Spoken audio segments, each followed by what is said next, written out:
Iran अमरीका तारीखी मुआहदे पर दस्तखत का मकाम तब्दील। दस्तखत की तकरीर जुमे को जनीवा के बजाय स्विट्जरलैंड के बर्जिन स्टॉक रिजॉर्ट में होगी। स्विट्जरलैंड की वजारत खारिजा ने तस्दीक कर दी। मकाम सिक्योरिटी के हवाले से मौजू समझा जाता है। मकाम की तजवीज़ पाकिस्तानी और कतरी सालिसों के साथ अमरीका और ईरान ने भी दी थी।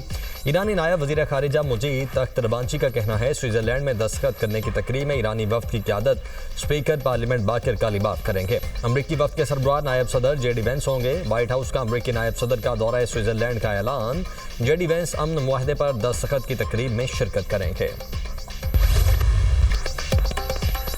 मुआहदे की तफसीलात जल्द सामने लाई जाएंगी। डील का एक एक लफ्ज सामने रखूंगा। अमरीकी सदर ट्रंप का ऐलान, कहा जौहरी हथियार हासिल करने की कोशिश की तो क़यामत ढा देंगे और ईरानी यूरेनियम तबाह कर देंगे। तेहरान अब जौहरी हथियार नहीं बनाएगा। अमरीका ईरान को रकम देने का पाबंद नहीं। जुमे तक आबने होर्मुज को मुकम्मल खोल दिया जाएगा। आबने होर्मुज टोल फ्री होगी। बहरी जहाज़ों से कोई टोल टैक्स वसूल नहीं किया जाएगा। ईरान इब्राहिमी मुआहदे में सबसे बड़ी रुकावट था। उम्मीद है अब मजीद ममालिक इब्राहिमी मुआहदे में शामिल होंगे। अमन मुआहदे का मतन जल्द जारी किया जाएगा। ईरान डील को नजरसानी के लिए कांग्रेस को भेजेंगे। हिजबुल्लाह से निमटने का मामला शाम को सौंपने की तजवीज़ दी है। इसराइली वज़ीर आज़म को लेबनान के मामले में ज़्यादा जिम्मेदारी का मुजाहरा करना चाहिए। इसराइल का वजूद अमरीका की वजह से ही कायम है। मैं ना होता तो इसराइल ना होता। अमन के दुश्मन इसराइल की एक और सुर्खी। अमरीका ने इसराइल की ईरान मुआहदे की तफसीलात तक रसाई की दरख्वास्त मुस्तरद कर दी। इसराइली मीडिया के मुताबिक इसराइल ने ईरान मुफाहमती याददाश्त तक रसाई की बाज़ाब्ता दरख्वास्त की थी, जिसे अमरीका ने मुस्तरद कर दिया है। अमरीका ने कौमी सलामती के हसास मामले पर इसराइल को मुआहदा दिखाने से इनकार किया। इसराइली हुकाम ने अमरीकी फैसले को हैरान कुन करार दिया। दुश्मन ने गलती की तो फैसला कुन जवाब देंगे। ईरानी आर्मी चीफ का दिफाई ताकत मजीद बढ़ाने का ऐलान। लेबनान पर इसराइली हमला या लेबनानी इलाकों पर कब्जा अमरीका के साथ तय मुआहदे की खिलाफ वर्जी तसव्वुर होगा। ईरानी वज़ीर खारिजा अब्बास इराक़ची ने खबरदार कर दिया। कहा मुआहदे के एक फ़रीक ईरान और हिजबुल्लाह जबकि दूसरे फ़रीक अमरीका और इसराइल हैं। हतमी मुआहदे तक पहुँचने के लिए जुमे को स्विट्ज़रलैंड में ईरान अमरीका मुज़ाकरात के नए दौर का आगाज़ होगा। अमरीका ईरान मुज़ाकरात 2 मराहिल में होंगे। पहले मरहले में आबने होर्मुज़, अमरीकी बहरी नाकाबंदी और तामीर नौ पर बात होगी। जौहरी प्रोग्राम और पाबंदियों के खात्मे के मामलात मुज़ाकरात के दूसरे मरहले में ज़ेरे गौर आएंगे। तेहरान आबनाए होर्मुज पर कंट्रोल बरकरार रखेगा। ईरान के नायब सदर मोहम्मद रजा आरिफ कहते हैं अहम आबी गुजरगाह के इंतजाम की जिम्मेदारी ईरान के पास ही रहेगी। आबनाए होर्मुज ईरान की मलकियत है। आबी गुजरगाह को इस्तेमाल करने वाले जहाज़ों को महफूज आमदोरफ्त यकीनी बनाने के लिए ईरान की जानिब से फराहम की जाने वाली खिदमात के अखराजात में हिस्सा डालना चाहिए। ईरान ने आबनाए होर्मुज में अपने हुकूक के तहफ़्फ़ुज़ के लिए बड़ी कुर्बानियाँ दी हैं और अब वो इन हुकूक से मुकम्मल फ़ायदा हासिल करना चाहता है। ईरान ने अमरीका को अपनी शराइत पर मुज़ाकरात की टेबल पर आने पर मजबूर किया। अमरीका को लेबनान के खिलाफ जंग के खात्मे का वादा पूरा करना होगा। इब्राहिम अजीज़ी का एक्स पर बयान। कहा अमरीका को मुफाहमती याददाश्त के तमाम निकात पर अमल दरामद यकीनी बनाना होगा। किसी भी खिलाफ वर्जी का सख्त और मुंह तोड़ जवाब दिया जाएगा। ईरान के खिलाफ एकतरफा फैसले मुसल्लत करने का दौर ख़त्म हो चुका है। अमरीकी दबाव नज़रअंदाज। इसराइली जंगी तैयारों की जनूबी लेबनान के ज़िला नब्तिया में बमबारी, कई मकामात निशाना। हमलों में 4 अफराद शहीद, मुतअद्दिद ज़ख्मी। तोप खाने से भी कार्रवाई। मैफदोन में 3 ड्रोन हमले। 2 मार्च से जारी हमलों में शुहदा की तादाद 3826 हो गई। सैकड़ों ख़वातीन और बच्चे भी शामिल हैं। 10 लाख के करीब अफराद घर बार छोड़ने पर मजबूर। इसराइली फोर्सेज का हिजबुल्लाह के रॉकेट हमले नाकाम बनाने और लॉन्चर्स तबाह करने का दावा। ईरानी स्पीकर बाकिर कालीबाफ का लेबनानी स्पीकर से रब्ता। कहा जंग का खात्मा लेबनान समेत तमाम महाजों पर होना चाहिए। इसराइल लेबनान से अपनी तमाम फौजें वापस बुलाए। खित्ते में अमन के लिए तमाम महाजों पर जंग का खात्मा नागुज़ीर है। इसराइली अफवाज का मुकम्मल इनखला ही पायदार अमन की ज़मानत है।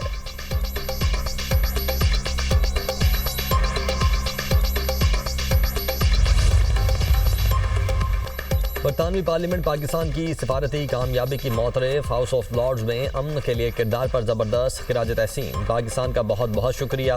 लॉर्ड अहमद ऑफ मिल्टन का इजहार तशक्कुर। कहा कतर का भी शुक्रिया जिनकी मौसर मुआवनत की वजह से हम इस मकाम तक पहुँचे हैं। अमरीका ईरान मुआहदे में पाकिस्तान ने अहम किरदार अदा किया। बरतानवी हुकूमत की जानिब से भी पाकिस्तान की तारीफ।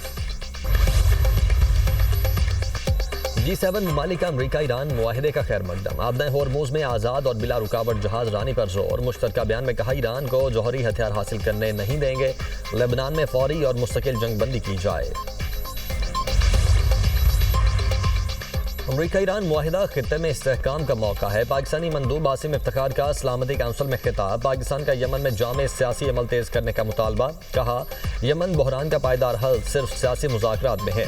हौसी अक़वाम मुत्तहिदा और इमदादी कारकुनों को फौरी रिहा करें। यमन में इंसानी बहरान बदस्तूर संगीन, आलमी ताउन को बढ़ाना होगा। ईरान अमरीका मुआहदे में पाकिस्तान का किरदार सालिस का है। सिक्योरिटीज राय के मुताबिक पाकिस्तान हेडलाइंस डिप्लोमेसी पर यकीन नहीं रखता बल्कि अमल की कामयाबी चाहता है। मामले पर तमाम राब्ताकारी वज़ीर आज़म और फॉरेन ऑफिस के जरिए हो रही है। 19 जून को स्विट्ज़रलैंड में तकरीब होगी। मामले में फील्ड मार्शल की दिलचस्पी खित्ते में अमन के लिए है। पाकिस्तान मामले में ना पड़ता तो मुस्लिम दुनिया में ये जंग कौन रुकवा सकता था।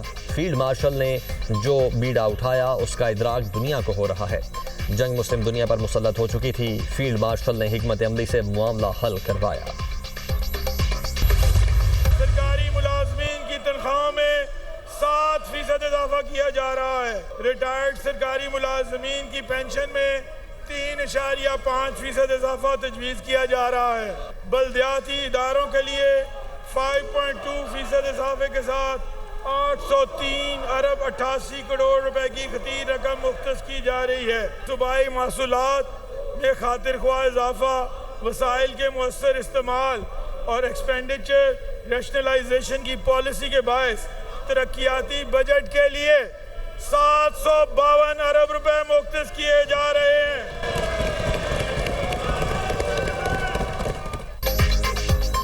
सरकारी मुलाजमीन की तनख्वाहों में 7 और पेंशन में 3.5% इजाफे का ऐलान। पंजाब का आइंदा माली साल का 5,903 अरब रुपए का सरप्लस बजट पेश। पंजाब को विफाक से काबिल अदा मुहासिल में 4,391 अरब रुपए मौसूल होंगे। सूबाई आमदन का हदफ 1,209 अरब रुपए मुकर्रर। जारी अखराजात का तखमीना 1,962 अरब 93 करोड़ रुपए तजवीज़। सालाना तरक्याती प्रोग्राम पर 752 अरब रुपए खर्च होंगे। तालीम के लिए 750 और सेहत के लिए 500 अरब रुपए मुख्तस। आइंदा माली साल के अखराजात में सूबाई मालियाती कमीशन के लिए 824 अरब मुख्तस। तनख्वाहों पर 638 अरब और पेंशन पर 500 अरब रुपए खर्च होंगे। दीगर खिदमात की फराहमी के लिए 783 अरब रुपए रखने की तजवीज़। प्रॉपर्टी टैक्स के लिए ई पेमेंट से अदायगी लाजमी करार। Property tax late payment surcharge माहाना के बजाय सहमाही करने की तजवीज़। प्रॉपर्टी टैक्स खुद तशखीसी स्कीम में आने वालों को 5% रियायत दी जाएगी। पंजाब के लाइसेंस याफ्ता motor vehicle dealers withholding agents करार। इलेक्ट्रिक व्हीकल पर टोकन टैक्स में मजीद 4% की रियायत देने की तजवीज़। इलेक्ट्रिक गाड़ियों पर टोकन टैक्स की छूट 95% से बढ़ाकर 99% की जाएगी। पंजाब हुकूमत ने कॉटन फी मुकम्मल ख़त्म कर दी। ज़राई टैक्स निज़ाम में तब्दीली करके फिक्स्ड टैक्स स्ट्रक्चर मुतारिफ करवाया जाएगा। सूबाई वज़ीर ख़ज़ाना मुश्तबा शुजाउर रहमान ने बजट पेश किया। वज़ीर आला पंजाब मरियम नवाज की भी बजट इजलास में शिरकत। अपोजिशन अरकान का बजट तकरीर के दौरान शोर शराबा। सिंध का आइंदा माली साल का बजट आज पेश किया जाएगा। वज़ीर आला मुराद अली शाह बजट पेश करेंगे। 720 अरब रुपए के तरक्याती बजट में 3,715 से जायद स्कीम्स शामिल।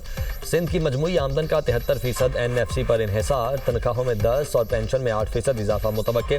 रवा साल के मुकाबले में तरक्याती बजट 298 अरब रुपए कम रहेगा। सूबाई तरक्याती प्रोग्राम 385 अरब, PSDP 64 अरब रुपए तजवीज़ किए जाएंगे। सिंध काबीना का इजलास सुबह 11 बजे होगा। बजट तजावीज़ और रवा माली साल के ज़िमनी अखराजात की मंजूरी ली जाएगी। बलोचिस्तान का आइंदा माली साल का बजट भी आज पेश किया जाएगा। हजम 1100 अरब रुपए से जायद मुतवक्के। वज़ीर ख़ज़ाना शुएब नौशेरवानी बजट पेश करेंगे। विफाक की तर्ज पर सरकारी मुलाजमीन की तनख्वाहों और पेंशन में इजाफा मुतवक्के। विफाकी महासिल से आमदन का 795 अरब 13 करोड़ रुपए तखमीना। टैक्सी से आमदनी का तखमीना 150 अरब रुपए से जायद होने का इम्कान। गैर तरक्याती अखराजात के लिए 700, तरक्याती अखराजात के लिए 300 अरब रुपए का तखमीना। तालीम, सेहत और अमन-ओ-अमान बजट की तरजीहात में शामिल। आइंदा माली साल का बजट सरप्लस रखने का इम्कान।